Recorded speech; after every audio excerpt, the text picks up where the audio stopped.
Hi, you're watching the History Geek Teacher vlog, episode number 4.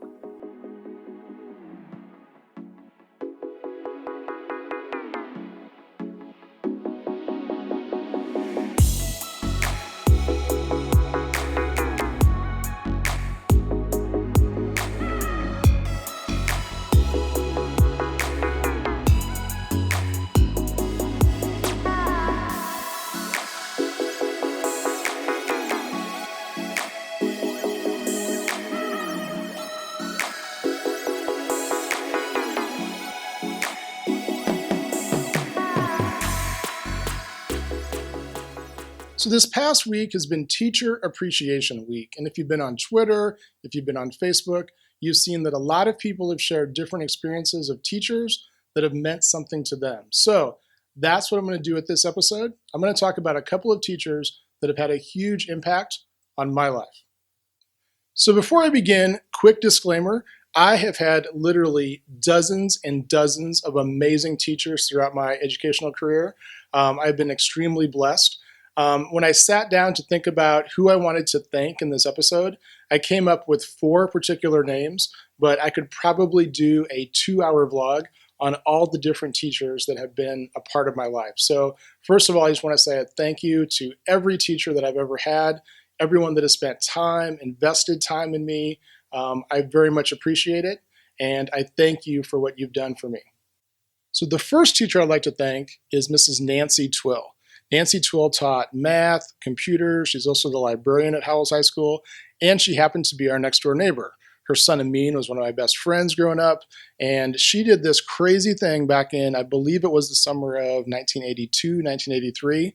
She had 2 of the new Apple IIe computers. You know, the kind they're like beige, they had a green monitor. Pretty much about the only game you could play on there was the Oregon Trail. And she wanted to see if she could teach grade schoolers how to program in BASIC. And so she asked about 5 or 6 of us if we wanted to come over several times during the summer. We could learn how to program in BASIC, but she had a rule because she only had 2 Apple IIe computers. She had a rotation. So you could be either downstairs in the basement learning to program in BASIC, or you could be upstairs, and she had 2 manual typewriters. And the deal was you had to spend as much time on the manual typewriter learning how to type as you did learning how to program in BASIC. So we learned how to program in BASIC that summer. I can remember I made a program where you typed in your weight on Earth, and it told you how much you weighed on each of the planets. And that really spurred for me like an excitement and a love for technology.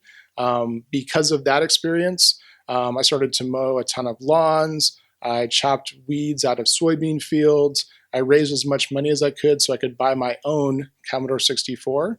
And this was really the start of me kind of loving technology. And if you know anything about what I do and how I teach today, you know that technology is a very central focus for me. And so the whole excitement of using technology and how that could potentially be used in schools is a very important thing that I use every single day. And for that, I thank you, Mrs. Twill, for teaching me the love and excitement of technology. The second teacher I'd like to thank is Mr. Jim Morrison. Now, Mr. Morrison was our science teacher. I can remember struggling and working extremely hard to get a B in his physics class, which I was actually very proud of because I'm not much of a math and science guy. But Jim was also our basketball coach. So he's a very famous basketball coach throughout the state of Nebraska. He's won 5 state championships. He's one of the winningest coaches in Nebraska basketball history. He's in the Nebraska Hall of Fame for coaches. And he was an amazing basketball coach. Now, the thing about Mr. Morrison that I took away and really became important for me was you soon realized growing up and watching Mr. Morrison that it wasn't about the latest fad. It wasn't about being flashy. It wasn't about being showy. Mr. Morrison was really successful because he grounded his players with a sense of importance on fundamentals. If you could do the fundamentals and you could work really hard and you built a team around that, you could be successful. And so the model that he used in ingraining us with this sense of fundamentals has been really important for me, and I think has really encouraged part of my work ethic. And the crazy thing about coaches is coaches are always kind of downplayed a little bit, I think, in education. Not in every case, but in some cases.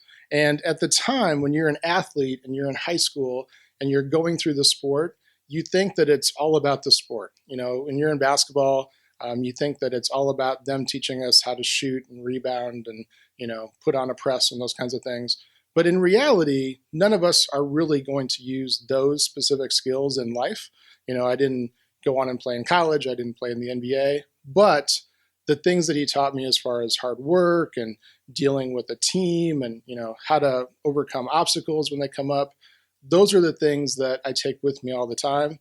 And the thing about really focusing on fundamentals. So for Mr. Morrison, the idea of the importance of fundamentals is something that I use every day. And Mr. Morrison, I thank you for teaching me that. The third teacher I'd like to thank is Mrs. Janet Fruitsinger. Now, Mrs. Fruitsinger taught English at Howells High School, and she taught there for a long time, and she was known as probably the toughest teacher at Howells High School. Now, when I say toughest, I mean her class was the one that you had to prepare for the most, you had to study the most.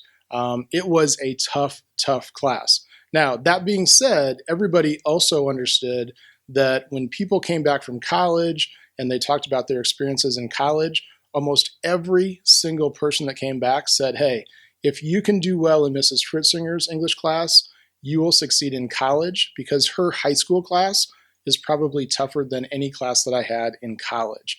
And so she was really, really about details and writing. I loved her class. I can remember my senior term paper was on Carol Ann Fugate and whether or not she was guilty in being a part of the Starkweather homicides in Nebraska in the 1950s. And I worked really hard on the paper. I had a ton of sources. I really poured a lot into it. And I can remember that the final grade that I got on that was a 98. All right. And the reason that I got a 98 was I did not put periods in the right place on my citations and my bibliography. So she was very, very strict, but she also taught me how to write. And she also taught me about paying attention to detail in what I write. And so last year when I was writing my dissertation for my doctorate, that definitely served me well. And I think that I'm a fairly good writer today. And I think that a lot of that comes out of her really having us focus on the craft of writing. So Mrs. Fruitsinger's teaching me the details in writing is something that I use all the time. And I thank Mrs. Fruitsinger for teaching me that. The fourth teacher that I'd like to thank is Dr. Karen Ifleur. Dr. Ifleur was one of my instructors at the University of Nebraska at Kearney. In fact, she was my final instructor in my undergraduate career. She taught social studies methods at UNK. And so I can remember when I had her class, we were doing student teaching, we're kind of wrapping everything up. And I think that's a really important time for a teacher because you start to kind of formulate what you think you want to do as far as a teaching style. And I had always been taught very traditionally, lectures, those types of things. And what she did was she says, hey, you can teach however you want to. You can be creative. You can make history fun. Go ahead and take chances, take a risk on things. I can remember when I got my first teaching job, it was relatively close to Kearney. So she visited my class the first year that I was teaching, and she did a historical performance as Eva Braun, Hitler's mistress. And it was awesome. Like the kids loved it. They actually hated her. They wanted to attack her at the end of the presentation because she did such a great job.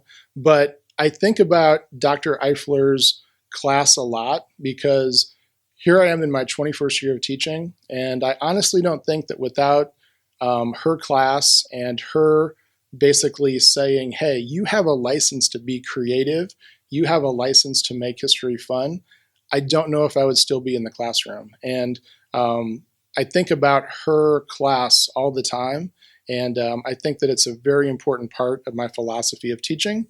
So Dr. Ifleur's teaching me that history can be fun, it can be exciting, is a very important part of what I do every single day. So Dr. Ifleur, thank you very much for teaching me that history can be fun. So over the last couple of days, I've been thinking about kind of what I wanted to say in this episode and how I wanted to thank the teachers for those different things that they taught me. And what I began to realize is that the things that I am most thankful for from my previous teachers is not so much content. And although content is really important, the thing that teachers really give us that probably sticks the most is tools and skills. So what I mean is, like, for example, the stuff that Mr. Morrison taught me with basketball, or, I don't remember specific things about programming in BASIC with Mrs. Twill and stuff, but it's like these bigger pictures and these bigger issues. Sometimes we think of them as like tools in a toolbox, those types of things. And those are the things that really stick. And so as an eighth grade teacher, that's the thing that I hope my students have years down the road. I mean, I hope that they understand things like, how we wrote the Constitution and, the importance of the Civil War and stuff like that. But on a bigger scale, I hope that they are, critical thinkers as far as politics go and current events and kind of understanding how history and government kind of plays a part in their life and stuff like that. That's the stuff that I hope they remember. And so I hope that the things that my teachers taught me are things that I am paying forward in my own students. And it's been really great to think about that over the last couple of days and get ready for this episode, because it's made me reflect on what I really admired about my teachers and what hopefully I'm giving to my students today. So that's a wrap on episode 4. A little bit different theme this time. Thanks for watching. If you want to contact us, you can always go to our website, which is www.historygeekteacher.com. And my contact information is there if you want to get a hold of me, ask a question, those types of things. Definitely get in touch, let me know. Thanks for watching. Subscribe on YouTube. And remember, history is so much more than just a bunch of boring old dead guys. Until next time, thanks.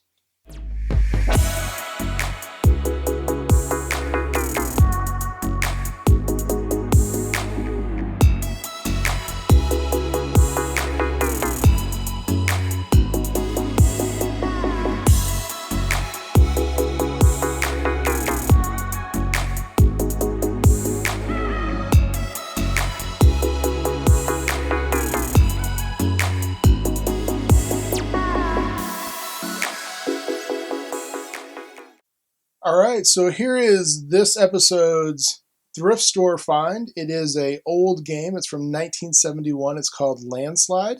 I got it for $1 at the thrift store, and it's really cool. It's a Parker Brothers game, and what it is a game where you kind of simulate the electoral college, and you have to get these cards, and you have to basically outbid your opponent for different states, and then eventually win the election. So it's a pretty cool game. It's from 1971, which happens to be the year I was born. And the night that I brought it home last week, my wife and I played it. It took about 2 hours. We played a game. It's pretty cool. Lots of strategy, a little bit of chance. But this is this episode's thrift store find.